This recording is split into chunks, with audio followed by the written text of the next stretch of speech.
स्वागत है आप लोगों का फिर से एक नए वीडियो पे। तो आज के हम लोग इस वीडियो पे देखने वाले हैं जो आप लोग का चैप्टर 2 है मेरे प्यार दोस्तों मियां नसरुद्दीन।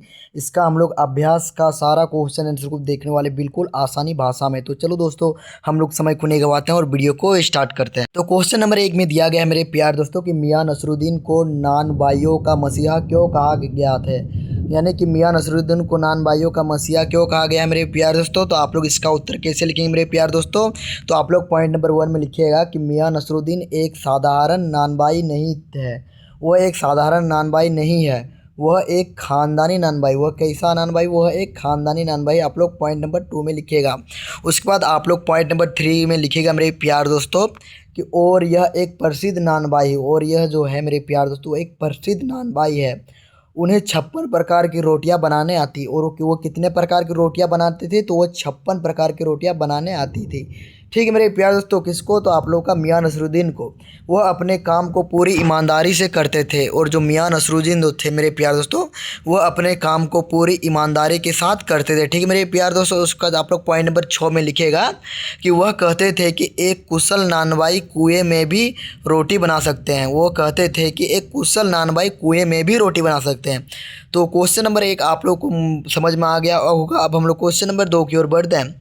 तो क्वेश्चन नंबर 2 में पूछा गया है मेरे प्यार दोस्तों कि लेखिका मियां नसरुद्दीन के पास क्यों गई थी, यानी कि जो लेखिका जो थी मेरे प्यार दोस्तों वो मियां नसरुद्दीन के पास क्यों गई थी।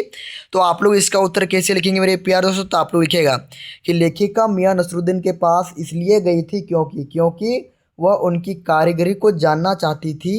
वह कैसे कारीगर करता है वो उसको देखना चाहती थी कि वह कैसा वह कारीगरी करता है। ठीक है मेरे प्यार दोस्तों मियां नसरुद्दीन को। ठीक, उसके बाद पॉइंट नंबर 2 में लिखिएगा मेरे प्यार दोस्तों कि वह उनकी कारीगरी को प्रकाशित करना चाहती थी, यानी कि जो लोगों के पास वो पहुंचाना चाहती थी कि वह कैसा कारीगर है। ठीक है मेरे प्यार दोस्तों। उसके बाद आप लोग पॉइंट नंबर 3 में लिखिएगा कि लेखिका पत्रकार की हैसियत से उनके पास गई थी। वो किसके? तो मीडिया की हैसियत से वह गई थी। ठीक है मेरे प्यार दोस्तों। तो समझ में आ गया मेरे प्यार दोस्तों। तो आप लोगों का क्वेश्चन नंबर 2 भी। अब बढ़ते हैं मेरे प्यार दोस्तों क्वेश्चन नंबर 3 की ओर। तो क्वेश्चन नंबर 3 में पूछा गया मेरे प्यार दोस्तों, तो क्या पूछा गया कि बादशाह के नाम पर प्रसंग आते ही लेखिका की बातों में मियां नसरुद्दीन की दिलचस्पी क्यों ख़त्म होने लगी। तो आप लोग इसका उत्तर कैसे लिखेंगे मेरे प्यार दोस्तों। तो आप लोग इसका सबसे पहले लिखेंगे कि इसके लिए निम्नलिखित कारण थे। आप लोग सबसे पहले क्या लिखेंगे? तो इसके लिए निम्नलिखित कारण थे। तो आप लोग पॉइंट नंबर 1 में लिखिएगा मेरे प्यार दोस्तों कि मियां नसरुद्दीन को इस बात का सही से ज्ञान नहीं था, कि उसको इस बात का सही से ज्ञान नहीं था। वह किसी बादशाह को नहीं जानते थे, वो किसी भी बादशाह को वो नहीं जानते थे। ठीक है, उनके लिए एक बातें सुनी सुनाई थी, उनके लिए यह बातें सुनी सुनाई थी। ठीक मेरे प्यार दोस्तों। उसके बाद आप लोग क्वेश्चन नंबर 4 की ओर बढ़ते हैं। तो क्वेश्चन नंबर 4 में जो पूछा गया कि पाठ में मियां नसरुद्दीन का सब चित्र लेखिका ने कैसा खींचा है, यानी कि जो पाठ है उसमें मियां नसरुद्दीन का लेखिका ने सब चित्र कैसे खींचा है।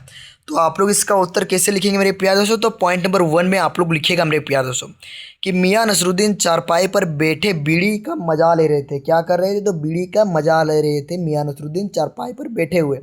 उसके बाद आप लोग पॉइंट नंबर 2 में लिखिएगा मेरे प्यार दोस्तों कि मौसम के भार से पक्का चेहरा, यानी कि इतना धूप था कि उसका जो चेहरा है वो पक्का जैसा हो गया था। ठीक है मेरे प्यार दोस्तों। मियां नसरुद्दीन का आंखों में चुस्ती और चतुराई दोनों दिखाई दे रहा था। उसके जो आंखों में था वो चुस्ती और चतुराई दोनों ही नज़र में आ रहा था। ठीक है मेरे प्यार दोस्तों। उसके बाद आप लोग पॉइंट नंबर 4 में लिखेगा कि वह अपने कारीगर को समय समय पर वेतन देते थे, यानी कि जो उसका जो हेल्पर थे मेरे प्यार दोस्तों वो समय समय पर, यानी कि सही समय पर सबको वेतन दे देते थे। ठीक है मेरे प्यार दोस्तों। तो समझ में आ गया होगा क्वेश्चन नंबर 4 भी। अब बढ़ते मेरे प्यार दोस्तों क्वेश्चन नंबर 5 की ओर।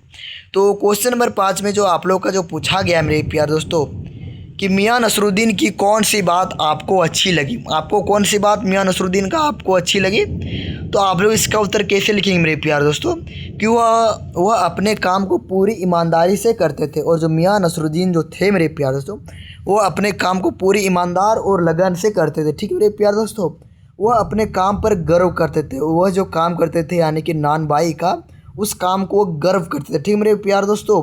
वो अपने काम को पूरा सम्मान करते थे, यानी कि जो वो अपना काम जो था मेरे प्यारे दोस्तों यानी कि रोटी बनाना, उसको वो सम्मान करते थे। ठीक है मेरे प्यार दोस्तों, तो मुझे आशा है कि आप लोगों को समझ में आ रहा होगा। ठीक है मेरे प्यार दोस्तों, और आप लोगों को समझ में आ रहा है तो आप लोग कमेंट कीजिएगा। ठीक है मेरे प्यार दोस्तों, अब हम लोग बढ़ते हैं क्वेश्चन नंबर 6 की ओर। तो क्वेश्चन नंबर 6 में जो क्वेश्चन में पूछा जा रहा है, क्या पूछा जा रहा है कि मियां नसरुद्दीन तीसरी पीढ़ी के हैं। वो यानी कि वो मियां नसरुद्दीन जो थे वो तीसरी पीढ़ी के थे। ठीक, जिसने अपने ख़ानदानी व्यवसाय को अपनाया और वो जो काम किया उसके अपने ख़ानदानी जो काम कर रहे थे उसको ही वो भी अपनाया। वर्तमान समय में लोग अपने पारंपरिक व्यवसाय को नहीं अपना रहे, यानी कि जो अभी का जो समय रहता है तो उसको लोग नहीं मानते थे। यानी कि जो उसका पापा है, यानी कि या उसका दादाजी है या उसका परदादा है, तो वो सभी का जो पूर्वज से काम कर रहा है वो नहीं कर रहा है। ठीक है मेरे प्यार दोस्तों, ऐसा क्यों नहीं कर रहा है? तो आप लोग इसका उत्तर कैसे लिखेंगे मेरे प्यार दोस्तों? तो आप लोग लिखिएगा मेरे प्यार दोस्तों कि हर इंसान की अलग अलग रुचि होती है, यानी कि हर इंसान का अलग अलग इंटरेस्ट होता है। ठीक, क्योंकि हर इंसान एक जैसा नहीं होता है, क्योंकि हर एक आदमी या इंसान एक जैसा नहीं होता है, क्योंकि वह दूसरा सोचता है, ये भी दूसरा सोचता है। ठीक मेरे प्यार दोस्तों, और सबका रुचि अलग अलग होता है, यानी कि सबका इंटरेस्ट अलग अलग होता है। ठीक है मेरे प्यार दोस्तों, तो पॉइंट नंबर 1 आप लोग लिख लीजिएगा। अब पॉइंट नंबर 2 में आप लोग लिखिएगा मेरे प्यार दोस्तों कि बच्चों को छोटे काम करने में शर्म आती है, यानी कि आजकल देखेंगे तो बच्चों को छोटे काम करने में शर्म आती है। ठीक है मेरे प्यार दोस्तों, उसके बाद आप लोग पॉइंट नंबर 3 में लिखिएगा मेरे प्यार दोस्तों कि बच्चे पढ़ लिख कर डॉक्टर क्या बनना चाहते हैं। आजकल के बच्चे तो पढ़ लिख कर क्या बनना चाहते हैं, तो डॉक्टर बनना चाहते हैं, शिक्षक बनना चाहते हैं, वैज्ञानिक बनना चाहते हैं, आदि बनना चाहते हैं। तो समझ में आ रहा होगा मेरे प्यारे दोस्तों। ठीक है, और आप लोगों को मैं एक बात बताना चाहता हूँ कि आप लोगों का जो चैप्टर जो है क्लास 11 का जो चैप्टर है, ठीक है मेरे प्यारे दोस्तों, चैप्टर 1 मैंने उसको भी अपलोड कर दिया हूँ। ठीक है, तो आप लोग इस वीडियो को देखने के बाद उस वीडियो को भी देख लीजिएगा। ठीक है मेरे प्यारे दोस्तों, क्योंकि उसमें भी मैंने आसानी भाषा में ही बताया हूँ। ठीक है मेरे प्यारे दोस्तों, तो दोस्तों ये वीडियो आप लोग को अच्छा लगा और हेल्पफुल लगा तो अपने दोस्तों के साथ ज़्यादा से ज़्यादा शेयर करें, और आप लोग न्यू हैं तो सब्सक्राइब कर लीजिए। ठीक है मेरे प्यारे दोस्तों, जय हिंद, वंदे मातरम। और आप लोगों का इसी प्रकार नया नया वीडियो आते ही रहेगा, इसलिए आप लोग जरूर से जरूर सब्सक्राइब कर सकते हैं। तो जय हिंद, वंदे मातरम।